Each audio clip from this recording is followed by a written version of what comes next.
ก่อนอื่นได้ขอบคุณพี่น้องทุกท่านที่ได้มาร่วมนมัสการพระเจ้าด้วยกันนี่คือความผูกพัน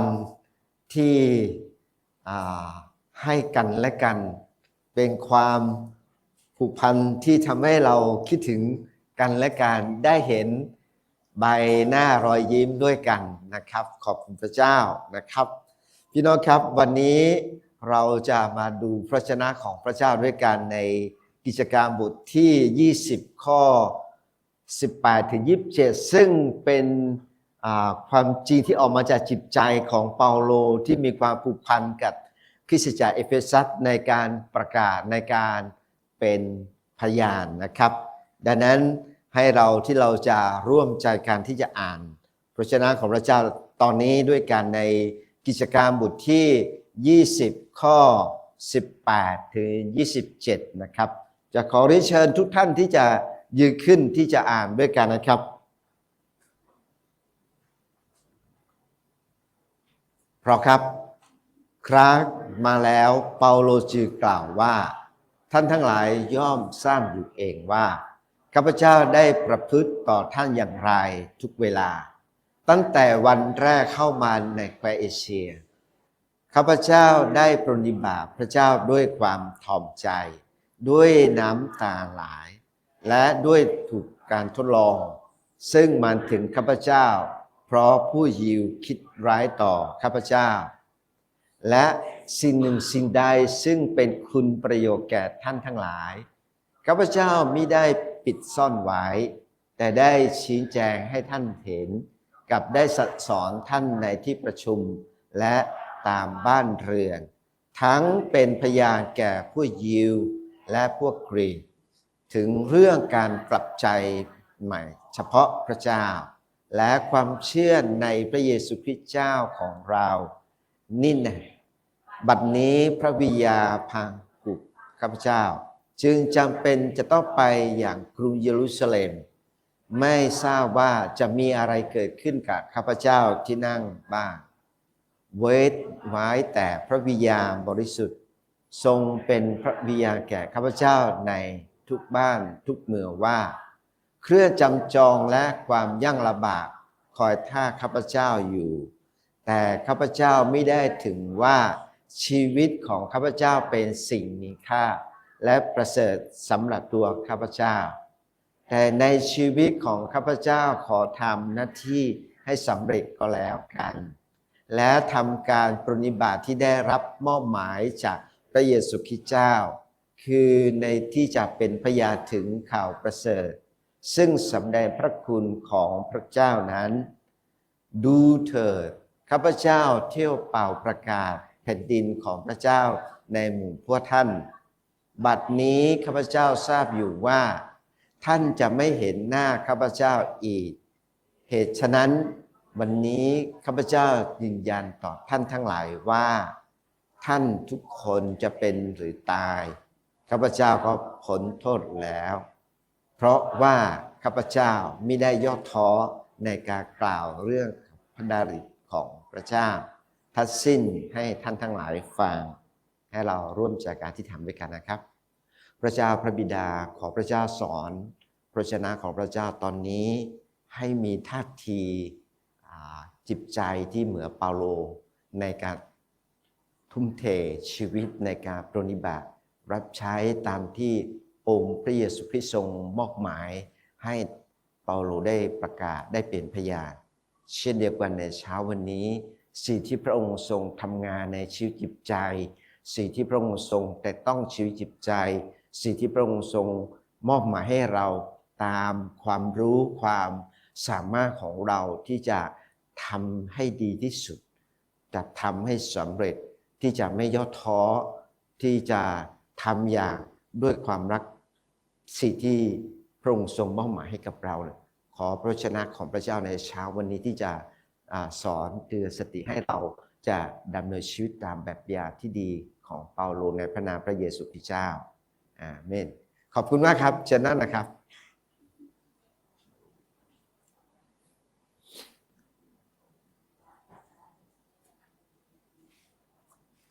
พี่น้องครับในพระวจนะของพระเจ้า ตอนนี้และตลอดทั้งเดือนเนี่ยเราจะได้รับการหนุนใจจากพระวจนะของพระเจ้าทั้งบทฟ้องเดี่ยวและคำเทศนาคือเป็นพยานเพื่อพระคริสต์นะครับและในวันนี้ก็เช่นเดียวกันสิ่งที่เปาโลเป็นตัวอย่างแบบอย่างที่ดีนั่นคือการเป็นพยานเพื่อพระเยซูคริสต์ตามที่พระองค์ทรงมอบหมายเชื่อว่าทุกคน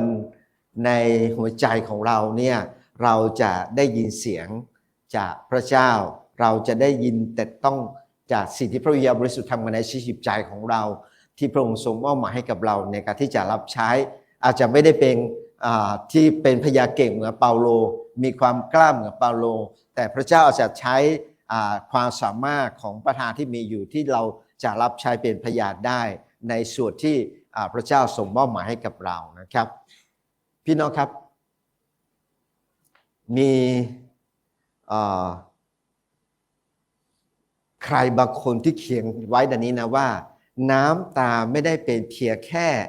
เครื่องหมายของความอ่อนแอแต่มันคือหยดน้ำหมึก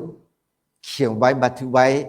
ในเรื่องราวความรักความผูกพันในหัวใจซึ่งกันและกันพี่น้องครับชีวิตของเปาโลเนี่ยความผูกพันกับคริสตจักรผู้นำที่คริสตจักรเอเฟซัสนะครับนั้นคือความผูกพันที่สร้างด้วยกันในรากฐานความเชื่อในการเป็นพยานในการกล่าวถึงพระวจนะของพระเจ้าเพราะฉะนั้นสายตาของเปาโลที่มองไปอีกข้างหน้าที่องค์พระวิญญาณบริสุทธิ์แต่ต้องชีวิตของเขาที่จะต้องไปที่เมืองไปที่กรุงเยรูซาเล็มสายตาที่มองไปแต่ไกลและสายตานั้นจะรู้ว่าความยากลำบากที่จะเกิดขึ้นอาจจะตายก็ได้หรือจะเกิดอะไรขึ้นเขามองเห็นภาพนั้นแต่ในขณะเดียวกันความผูกพันกับคริสตจักรที่เอเฟซัสเนี่ยเป็นความผูกพันในองค์พระเยซูคริสต์อย่างลึกซึ้งพี่น้องครับดังนั้นสิ่งที่เปาโลมีความผูกพันในคริสตจักรเอเฟซัสซึ่งสร้างด้วยการประกาศพระวจนะของพระเจ้าด้วยกันกลายเป็นน้ำตาที่ออกมาในความผูกพันในการรับใช้หวังอย่างยิ่งว่าคริสตจักรของเราที่นี่ทุกคนที่จะสร้างความผูกพันน้ำตาแห่งความรักความห่วงใยกันและกันในพระเยซูคริสต์เหมือนกับเปาโลกับผู้นำคริสตจักรที่เอเฟซัส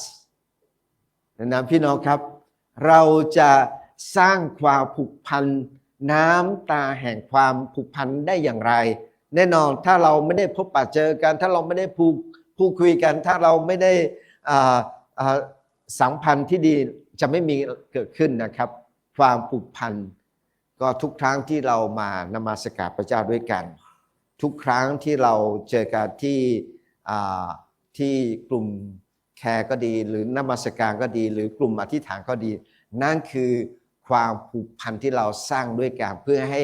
เราที่จะมีความรู้สึกความผูกพันที่อย่างลึกซึ้งดังนั้นในพระวจนะของพระเจ้าในกิจการบทที่20ข้อ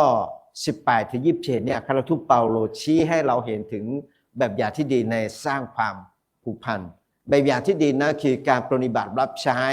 การเป็นพยานเพื่อพระเยซูคริสต์ร่วมทุกข์ร่วมสุขไปด้วยกันนะครับตามกำลังตามความรู้ความสามารถ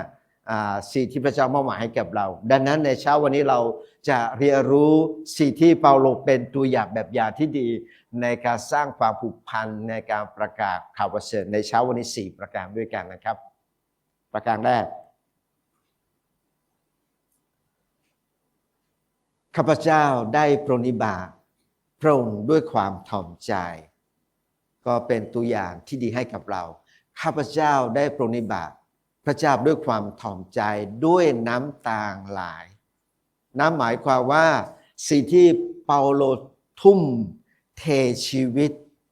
แล้วก็ได้ประกาศได้เตือนสติให้เห็นถึงวิถีชีวิตในการรับใช้พระเจ้าไม่แย่ราบรื่นทุกครั้งเลย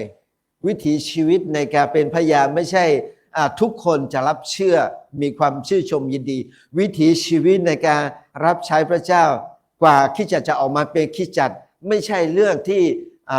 ราบรื่นสะดวกสบายทุกครั้ง ต้องเจอกับน้ำตา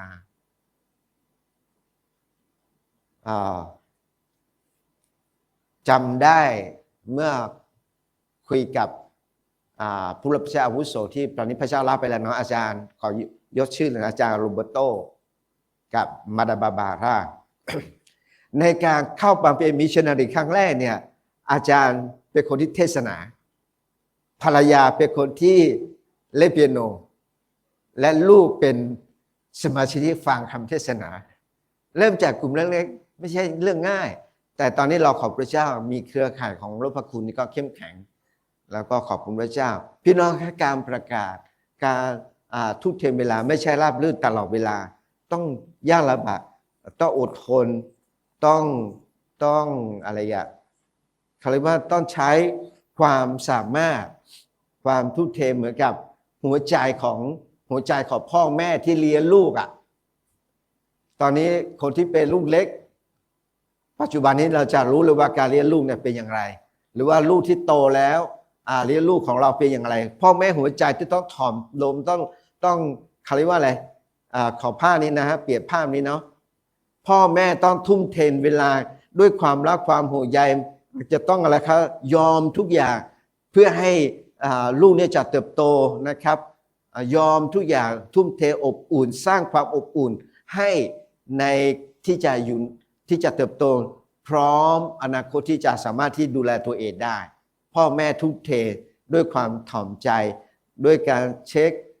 เช็คฉี่ด้วยการทำทุกอย่างถ้าเตรียมอาหารไม่ว่าจะเหนื่อยไม่ว่าจะเมื่อยล้าแต่ทุ่มเทแต่อันนี้คือความผูกพันหลังจากนั้นความผูกพันลูกกับพ่อแม่ก็เป็นความผูกพันที่ไม่สามารถที่ต่างได้อันนี้คือสิ่งที่เปาโลได้เป็นตัวอย่างให้พาให้เห็นว่าการถ่อมใจการทุ่มเทเหมือนกับหัวอกของพ่อแม่ที่ดูแลลูกในการที่จะพี่น้องหัวใจของเปาโลเนี่ยได้เขียนไว้ในฟิลิปปีบทที่2ข้อ4บอกว่าอย่าทำสิ่งใดชี้ดีชี้เด่นกันแต่จงถ่อมใจถ่อมตัวเพื่อให้คนดีกว่านี่เป็นสิ่งที่เปาโลได้กล่าวถึงในคริสตจักรฟิลิปปีอย่าให้ต่างคนต่างเห็นแก่ประโยชน์ของตนฝ่ายเดียวแต่จงเห็นแก่ประโยชน์ของคนอื่นด้วยความถ่อมใจให้ถือว่าผู้อื่นดีกว่าตัวเปาโลถ่อมใจในการปฏิบัติรับใช้พระเจ้าที่เอเฟซัสสร้างความผูกพันใครเป็นความผูกพันน้ำตาแห่ความผูกพันนะครับพี่น้องครับดังนั้นขอพระเจ้าช่วยเราทุกวันที่จะสร้างความผูกพันด้วยกันดังนั้นในทุกเทชีวิตด้วยความถ่อมใจสิ่งที่เราได้เรียนรู้จากพระวจนะของพระเจ้าข้อนี้ตอนนี้บทนี้ประการแรกนี้ก็คือชีวิตประจำวันของเราไม่ว่าเราจะเป็นหัวหน้าไม่ว่าจะเป็นผู้นำในครอบครัวไม่ว่าจะเป็นผู้นำในที่ใดก็ตามหรือว่าเราจะไม่ได้เป็นผู้นำเราจะอยู่ด้วยกันอย่างความถ่อมใจให้คนอื่นดีกว่าตัวเราถ่อมใจด้วยความรักในพระเยซูคริสต์อย่างที่พระองค์ทรงเป็นแบบอย่างในความถ่อมพระทัยลงจงยอมสละพระองค์เองเพื่อที่จะมาเกิดมาในโลกใบนี้แล้วก็ยอมสละจงกระทั่งยอมเชื่อฟังจงกระทั่งถึงพระมรณาธิการเขียนนี่คือสิ่งที่ตัวอย่างแบบอย่างที่ดีนะครับน้ำตาแห่งความผูกพันที่สร้างขึ้นมานั่นก็คือประการที่2ข้าพเจ้าไม่ได้ปิดซ่อนไว้ในข้อกิจการบทที่20ข้อ20ถึง22นะครับให้พี่น้องอ่านพระคัมภีร์ข้อนี้ด้วยกันนะครับเชิญครับ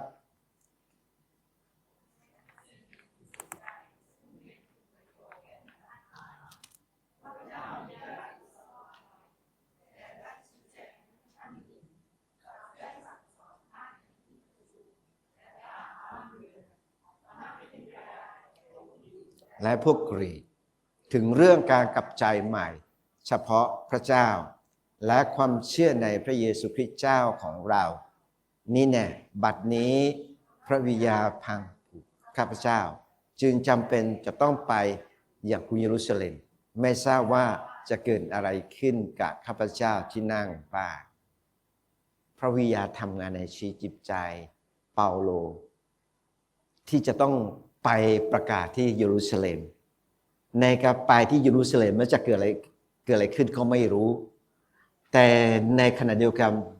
ก่อนที่จะไปที่นั่นเราจะเห็นว่าความผูกพันเปาโลกับคริสตจักรผู้นำเนี่ยข้าพเจ้าไม่ได้ปิดซ่อนไว้ข้าพเจ้าได้ชี้แจงท่านสั่งสอนท่านที่ประชุมก็คือวิหารโบสถ์ของ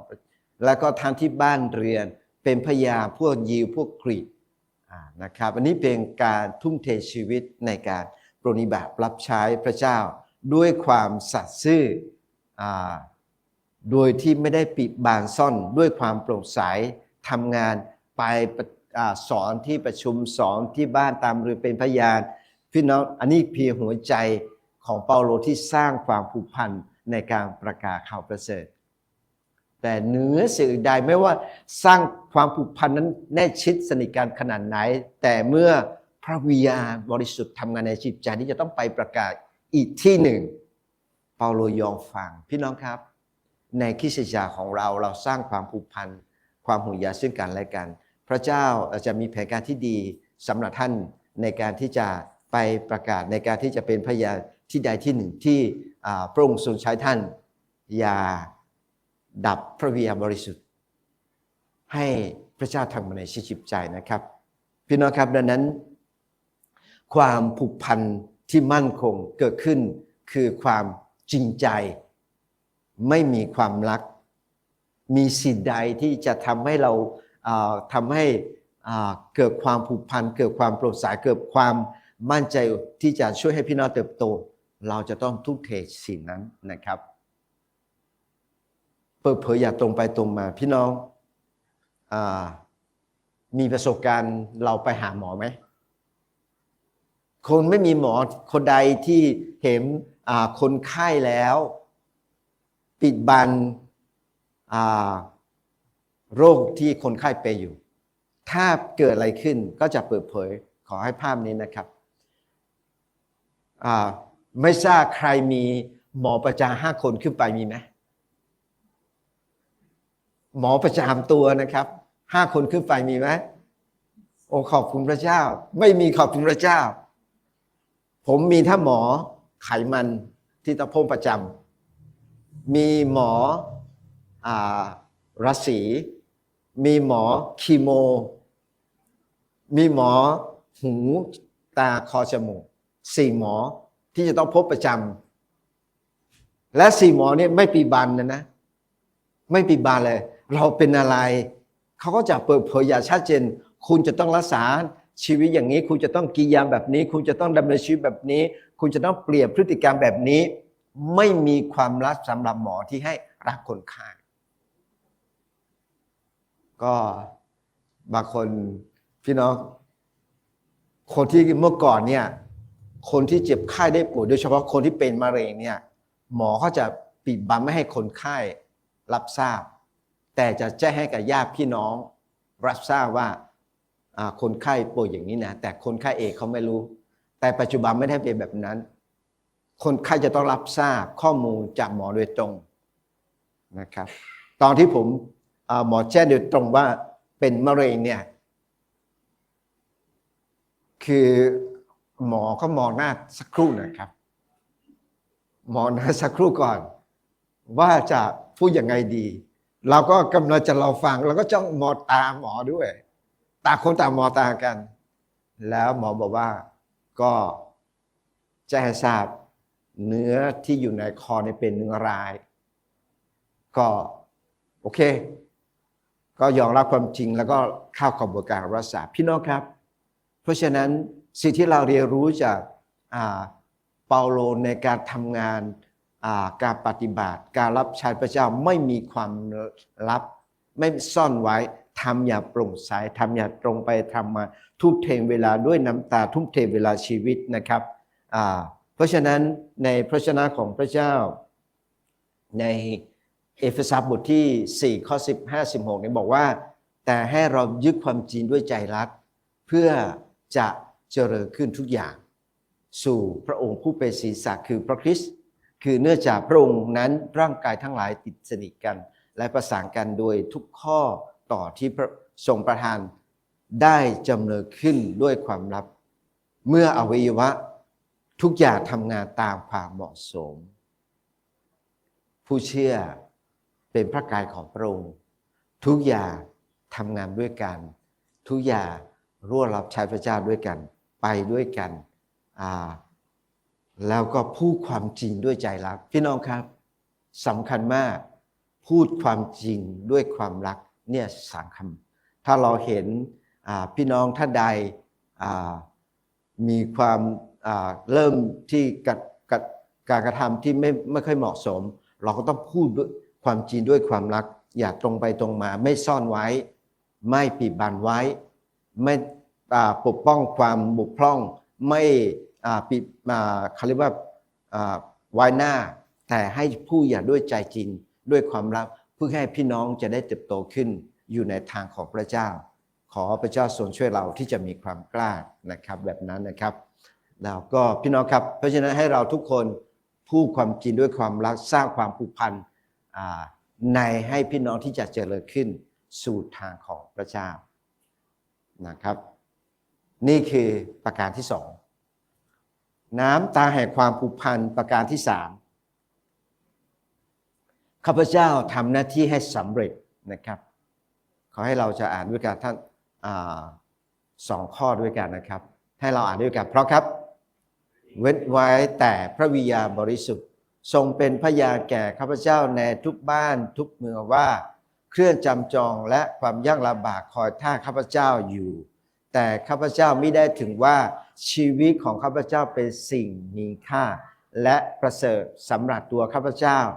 แต่ในชีวิตของข้าพเจ้าขอทำหน้าที่ให้สำเร็จก็แล้วกันและทำการปรนนิบัติที่ได้รับมอบหมายจากพระเยซูคริสต์เจ้าคือที่จะเป็นพยานถึงข่าวประเสริฐซึ่ง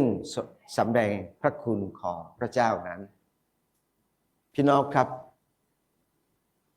ในวันนี้องค์พระเยซูคริสต์พระเจ้าของเราได้มอบหมายอะไรในชีวิตของเราขอให้สิ่งที่พระองค์ทรงมอบหมายไม่ว่าจะเป็นมอบหมายให้เราเป็นนักดนตรี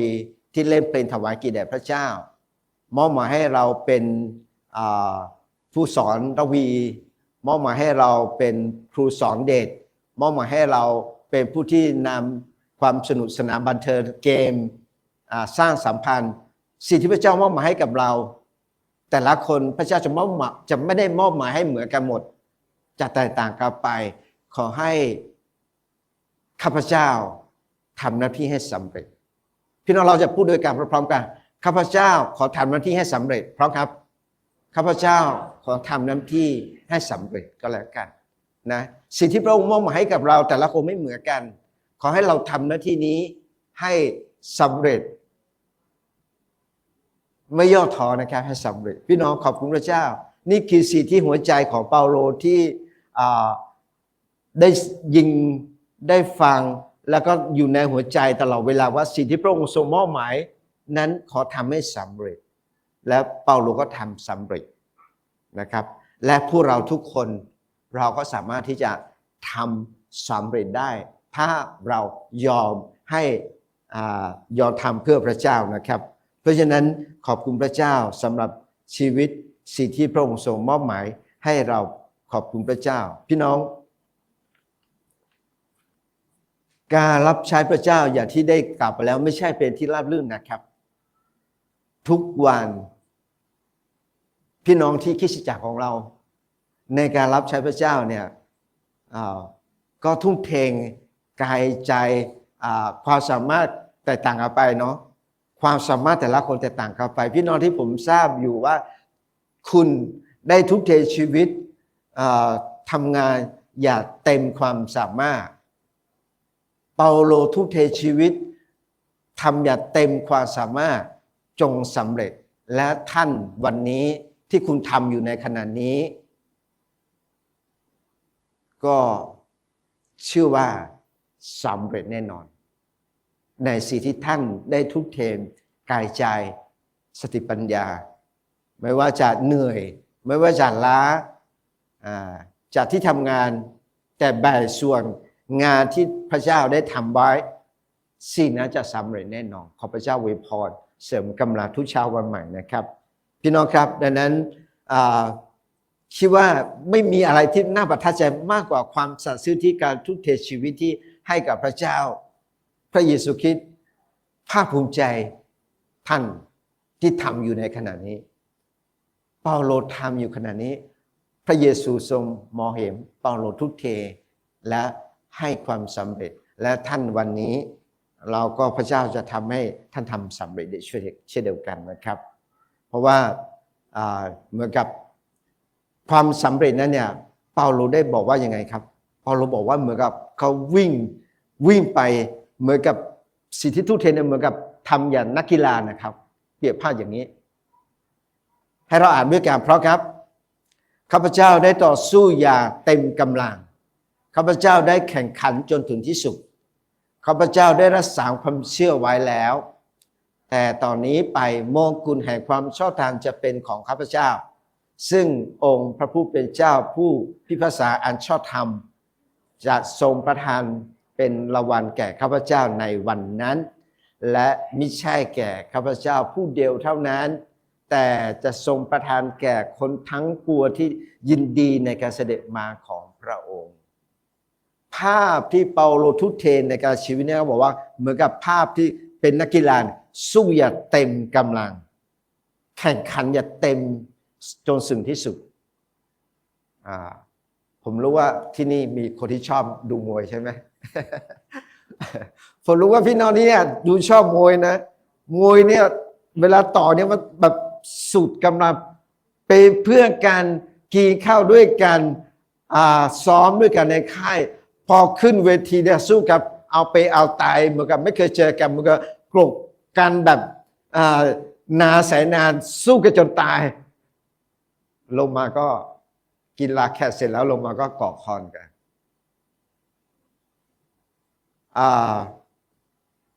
แข่งขันจนถึงที่สุดเหมือนกับการวิ่งมาราธอนเนี่ย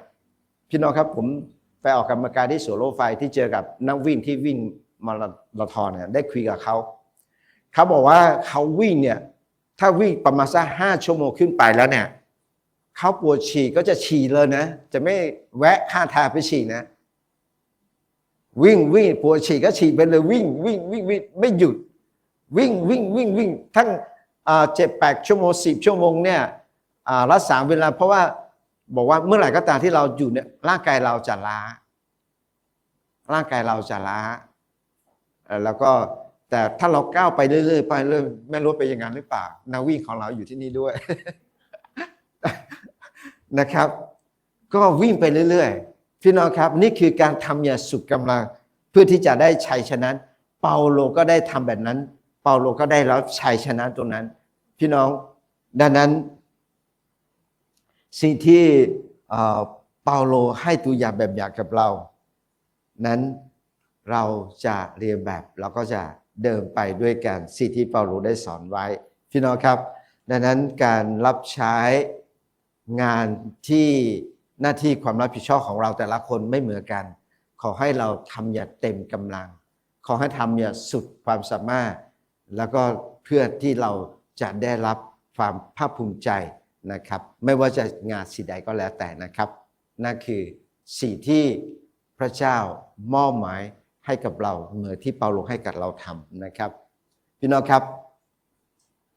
น้ำตาลแห่งความผูกพันในพระเยซูคริสต์ประการสุดท้ายนะ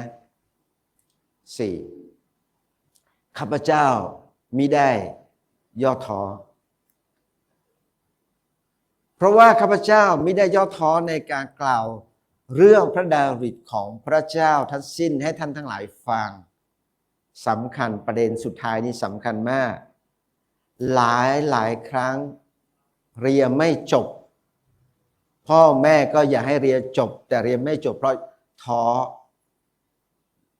หรือว่าสิ่งอื่นใดสิ่งอื่นดึงเขามากกว่าที่การเลือกการเรียนหรือบางทีหลายคนตั้งทำงานแต่ไม่สำเร็จอาจจะเลิกพอไปสักพักหนึ่งเจอความยากลำบากก็ท้อแล้วก็เลิกแล้วก็หยุดแต่สำหรับพระเจ้าเชื่อว่าพระเจ้าจะช่วยเราเมื่อเราไม่ย่อท้อพระเจ้าจะให้บทเรียนที่ผ่านมาในชีวิตนะครับพ พี่น้องครับดังนั้นในคำนี้คำว่าไม่ย่อท้อทีนี้นะ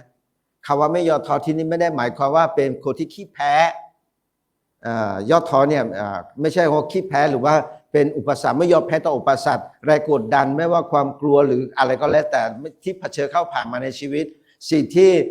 การข่มเหงขัดขวางสิ่งที่เปาโลกระทำเปาโลไม่ย่อท้อแม้ว่าจะเจอสิ่งนั้นแต่เขาก็สู้อย่างเต็มกำลังอย่างที่บอก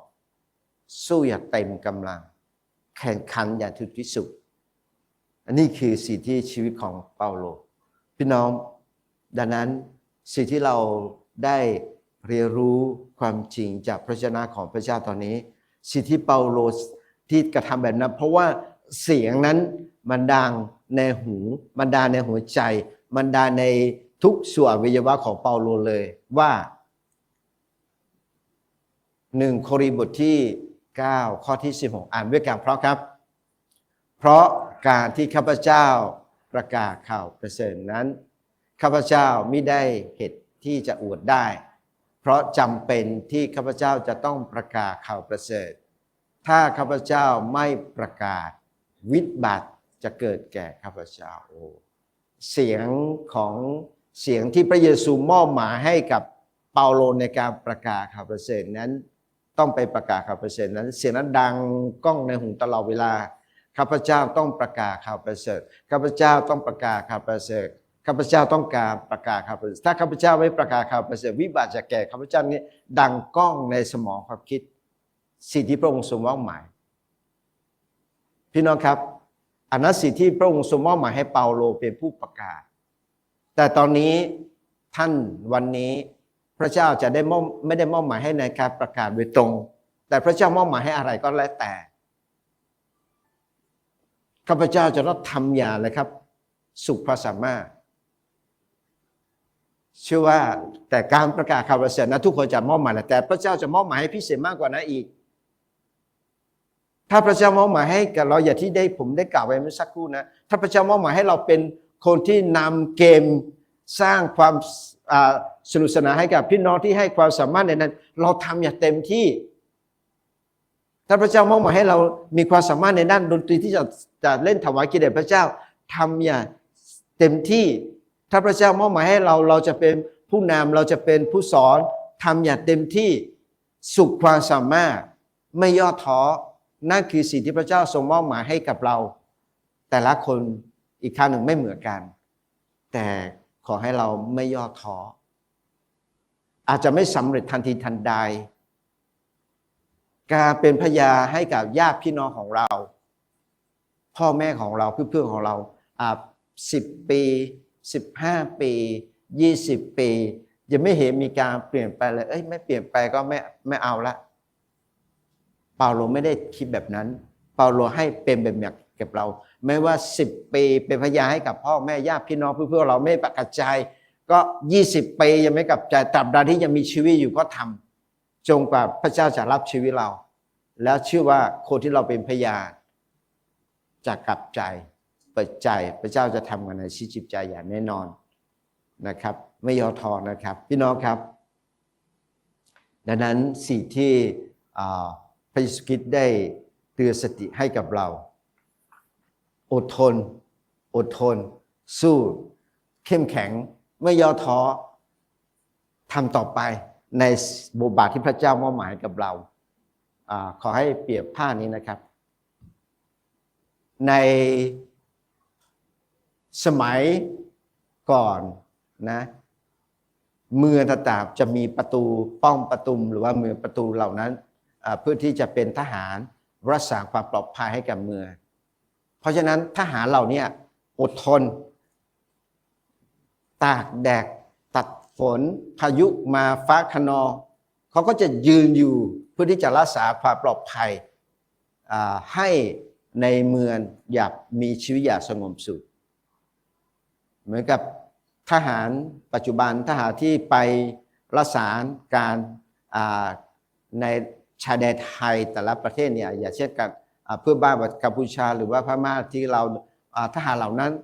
ก็บางทีไม่ได้หลับนอนเหมือนกับพวกเราได้อดทนได้สู้ได้ฝ่าได้เจอความยากลำบากแต่เขารับผิดชอบเพื่อให้ ประเทศเราจะสงบสุขนะครับนี่ทำอย่าเต็มกำลังไม่ย่อท้อพี่น้องครับดังนั้นวันนี้พระเจ้าให้คุณได้มอบหมายให้อะไรก็ไม่ย่อท้อทำอย่าเต็มสุดความสามารถนะครับตามที่เปาโลได้หนุนใจที่จัดกาลาเทียนะครับกาลาเทียบทที่6 ข้อ 9บอกว่าอย่าให้เราเมื่อยล้าในการทำดีเพราะว่าถ้าเราไม่ท้อใจแล้วเราก็จะเก็บในเวลาอันสมควรถ้าเราไม่ย่อท้อนะครับไม่ย่อท้อในการเป็นพยานไม่ย่อท้อในสิ่งที่เรารับใช้อยู่แล้วก็เราก็จะเก็บเกี่ยวนะครับไม่ลดละอุปสรรคที่เกิดขึ้นกับเราไม่ย่อท้อเราก็จะเก็บเกี่ยวพี่น้องครับดังนั้นหากในวันนี้พี่น้องกำลังรู้สึกเหนื่อยล้ากับชีวิตในการกระทำดีในการเป็นพยานกับญาติพี่น้องหรือว่าที่ทำงานหรือเหนื่อยล้ากับการอดทนกับบางคนหรือเหนื่อยล้าจากการที่เราอธิษฐานเผื่อบางคนอธิษฐานนานแล้วแต่ไม่มีการเปลี่ยนแปลงเลยขอให้พระวจนะของพระเจ้าวันนี้ที่จะแตะต้องในชีวิตของท่านที่จะไม่ย่อท้อเหมือนเปาโลแล้วเชื่อว่าถ้าเราไม่ย่อท้อไม่ลดละความพยายามของเราวันหนึ่งจะเก็บในเวลาอันสมควรถ้าเราไม่ลดละไม่ท้อเราจะเก็บเกี่ยวในเวลาอันสมควรพี่น้องเราจะพูดพร้อมๆกันฉันจะไม่ย่อท้อเหมือนเปาโลเพราะฉะนั้นวันนี้เปาโลเป็นตัวอย่างแบบนี้ให้กับเราเนาะเราจะไม่ย่อท้อเหมือนเปาโลเราจะสู้ตามที่พระองค์ทรงมอบหมายอย่างเต็มกำลังของเราพี่น้องครับดังนั้นสิ่งที่พระองค์ทรงให้กับเราขอให้เราทำอย่างสุดความสามารถของเราถ้าเราทำแบบนั้นวันนี้พระเจ้าจะสร้างความผูกพันให้กับเราในคริสตจักรของพระเจ้าด้วยโลหิตของพระองค์พระเจ้าจะสร้างความผูกพันให้กับเราความรักความห่วงใยซึ่งกันและกันแล้วความรักความผูกพันนั้นจะเป็นความทรงจำตลอดไปไม่ว่าเราจะไปสุดไกลขนาดไหนเปาโลยืนข้างประตูเมืองเอเฟซัสรู้ว่าความผูกพันกับผู้นำมีความรู้สึกแค่ไหนแต่สายตาที่มองแต่ไกลที่เยรูซาเล็มจะต้องเจอความยากลำบากแต่เปาโลเสียงดังในกล้องหูว่าท่านต้องเป็นพยานเราที่กรุงเยรูซาเล็มสิ่งนั้นเปาโลได้กระทำวันนี้ท่านได้ยินเสียงอะไรที่พระเจ้าทรงมอบหมายให้เราทำแบบเปาโลข้าพเจ้าจะไม่ท้อเหมือนเปาโลนะครับพี่น้องครับเราจะตอบสนองต่อพระวจนะของพระเจ้าในเช้าวันนี้นะครับสิ่งแรกให้เราในใจของคุณนะครับขอบคุณผู้ที่นำคุณมารู้จักพระเจ้าแล้วช่วยคุณให้เติบโตขึ้นอธิษฐานเป็นส่วนตัวแล้วก็ขอบคุณคนนั้นและสิ่งที่สองสำรวจชีวิตของเราตัวเองเรากำลังเหน็ดเหนื่อยหรือล้าหรือมีความที่จะล้มเลิกบางอย่างที่พระเจ้าให้กับเราที่เราทำไม่ไหวขอให้เราเริ่มต้นใหม่ไม่ท้ออธิษฐานกับพระเจ้าเชื่อว่าพระเจ้าจะสำเร็จและให้เราสร้างความสัมพันธ์ผูกพันด้วยความจริงใจพูดความจริงด้วยความรักผูกพันกับพี่น้องในพระเยซูคริสต์อย่างมั่นคงแล้วสันติสุขของพระเจ้าก็จะดำรงอยู่กับท่านให้เราจะอธิษฐานด้วยกันพระเจ้าพระบิดา โลกใบที่เราอยู่นี้ เราอาจจะเจอปัญหาอุปสรรคหลายๆด้านหลายคนคิดว่าสุขภาพแข็งแรงแต่ในเวลาที่ไม่คาดคิดเกิดการจัดไปอย่างกระทันหันได้ พระเจ้าในสิ่งที่พระองค์ทรงมอบหมายให้กับข้าพระองค์ทั้งหลายบางครั้งเราจะบอกพระเจ้ารอให้ฉันพร้อมก่อนพระเจ้าขอเวลาอีกแป๊บนึงเพื่อที่จะปรับปรุงชีวิตตัวเองแต่ขอพระเจ้าทรงช่วยให้เราเมื่อพระเจ้าทรงมอบหมายที่จะไม่ปฏิเสธที่จะทำอย่างเต็มกำลังที่จะทำอย่างสุดความสามารถ